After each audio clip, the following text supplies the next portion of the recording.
Seigneur, vous savez ce qui s'est passé? J'ai fait ma vidéo tranquille. J'ai lutté pour faire la deuxième vidéo, la suite là. Et vous savez quoi? Seigneur. Au moment où je suis en train d'éditer la vidéo et tout ça, je sais pas, une mauvaise manipulation, la vidéo est envoyée comme ça, avec une mauvaise édition, avec le texte même devant mon visage comme ça. Et pourtant, j'ai lutté pour faire la vidéo. Hein. Quand je vous dis que le diable, là, il aime pas quand je mets des trucs qui sont pertinents et tout ça. J'ai remarqué à chaque fois que je mets une vidéo pertinente, je vais parler d'un sujet, ça a toujours se passer comme ça. Mais vous savez quoi? Je vais la refaire, la vidéo. C'est vrai hein, que là, franchement, je suis fatiguée, je suis pas très motivée. Voilà, je vais essayer de faire comme celle que j'ai voulu faire et tout ça. Soyez indulgents. Même là, j'ai enlevé même mon téléphone c'est pas un trépied, hein, c'est le truc qui le tenait. Je prends le téléphone dans la main. Voilà, Seigneur, aide-moi. Bref, j'étais en train de faire la suite. Hein. On était chez les Galates, je crois. Et je vous parlais justement du fruit du Saint-Esprit dans la douceur.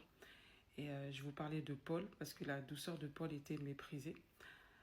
Je vais faire en substance ce qu'il y avait dans la vidéo. Je parlais de la douceur de Paul qui était méprisée. Et pourquoi, psychologiquement, de nos jours, on accorde plus d'importance aux gens qui sont durs, aux gens qui nous imposent des choses.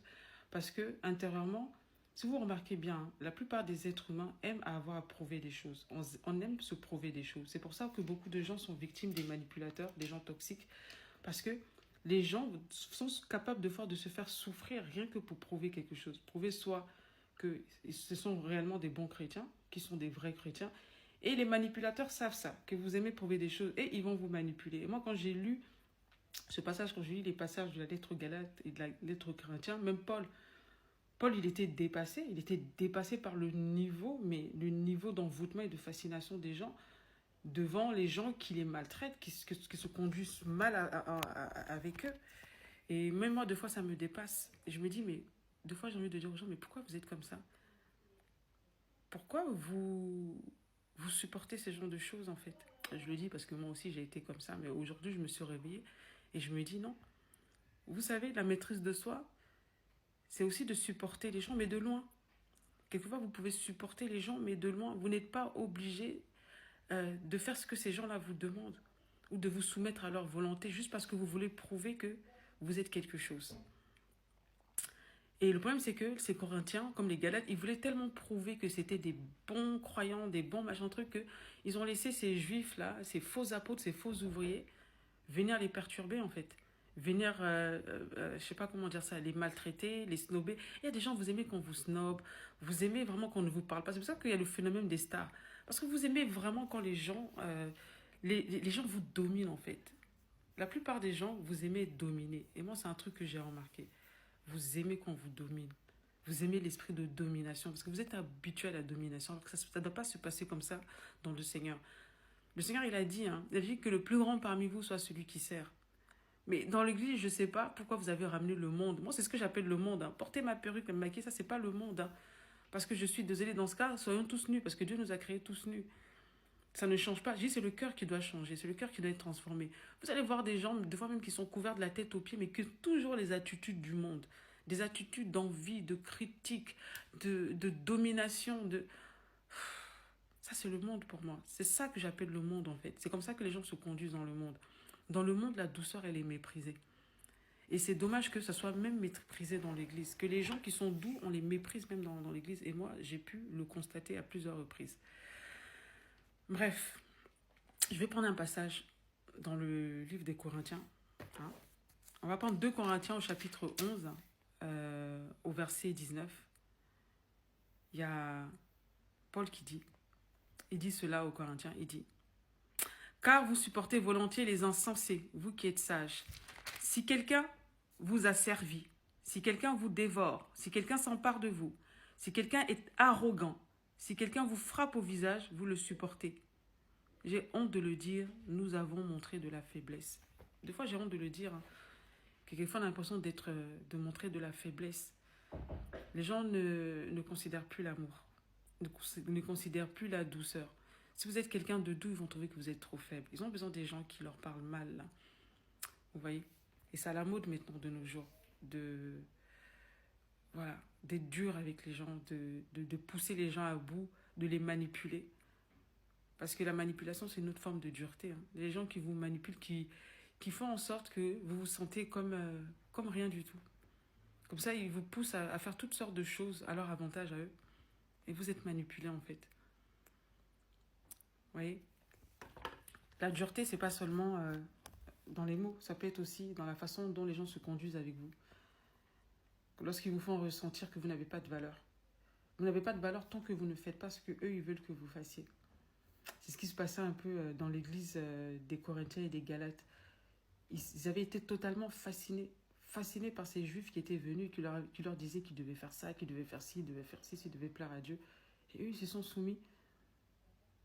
Alors que Paul leur avait enseigné un évangile qui était simple, mais ils ont préféré des choses compliquées. Ils n'ont pas considéré la douceur de Paul. Pour eux, Paul était faible, en fait. Et c'est juste pour vous donner un exemple de ce que ça peut faire quand les gens méprisent la douceur et la prennent pour de la faiblesse. Ça fait que maintenant, même dans l'église, il y a beaucoup de dureté, il y a beaucoup de... Alors qu'avant, l'église, c'était vraiment un havre de paix. Tu rentrais, tu étais sûr de trouver les gens doux, les gens qui te comprennent. Maintenant, quand tu rentres dans les églises, tu trouves le jugement. Tu trouves des gens qui te jugent, qui jugent tout, qui jugent ta façon de prier, ta façon, qui jugent tout chez toi.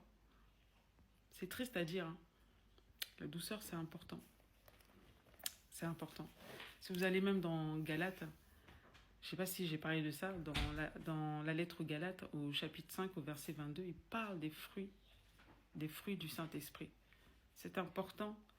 La douceur, c'est très important d'être doux.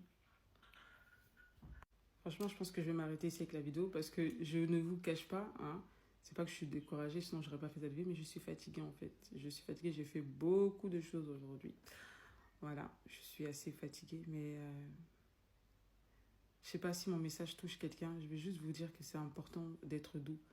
Et moi, ce qui me fait mal, en fait, vous êtes responsable en fait de ce qui se passe dans l'église. Vous êtes responsable de ce que vous acceptez, de ce que vous laissez les gens faire. Voilà, vous êtes responsable. Vous savez, dans un groupe ou dans une église, s'il se passe des choses que même Dieu reprouve et que vous laissez faire, vous vous rendez complice de ces choses-là. Vous permettez à ce qu'il y ait de la corruption, en fait. Et c'est ça qui est grave. Ne soyez pas irresponsable en vous disant, bah, c'est pas moi. Non, non, non. Non, tant que vous fortifiez la main du méchant, vous êtes responsable. Vous êtes responsable. S'il y a des gens qui sont durs et qui prospèrent et qui deviennent un modèle pour les autres, et les gens les suivent dans leur dureté, dans leur arrogance, dans leur orgueil, c'est parce qu'il y a des gens qui les font prospérer. C'est parce qu'il y a des gens qui les soutiennent. Moi, j'ai demandé pardon à Dieu parce que j'ai vu des choses, de la dureté et des méchancetés se commettre devant mes yeux. Mais je ne sais pas pourquoi. J'ai laissé faire certaines choses, tu vois. Et par la suite, je l'ai regretté. Deux fois, la douceur aussi peut être une forme de faiblesse parce que on se tait, on laisse les choses se faire. Mais ayez le courage de fois de quitter dans des situations qui ne sont pas bonnes, où on vous montre de la méchanceté et de la dureté. Ayez le courage de parler. Ne restez pas silencieux. La douceur aussi, c'est ça, c'est de prendre aussi position devant l'injustice. Si vous êtes doux, défendez la douceur en toutes choses. Quand vous voyez la méchanceté et la dureté, c'est pas seulement se taire, c'est aussi parler devant l'injustice. C'est que vous défendez aussi la douceur. Voilà. Mais mine de rien, j'ai quand même fait une longue vidéo, hein, même si je voulais pas aller trop loin. Allez, je vous dis à bientôt.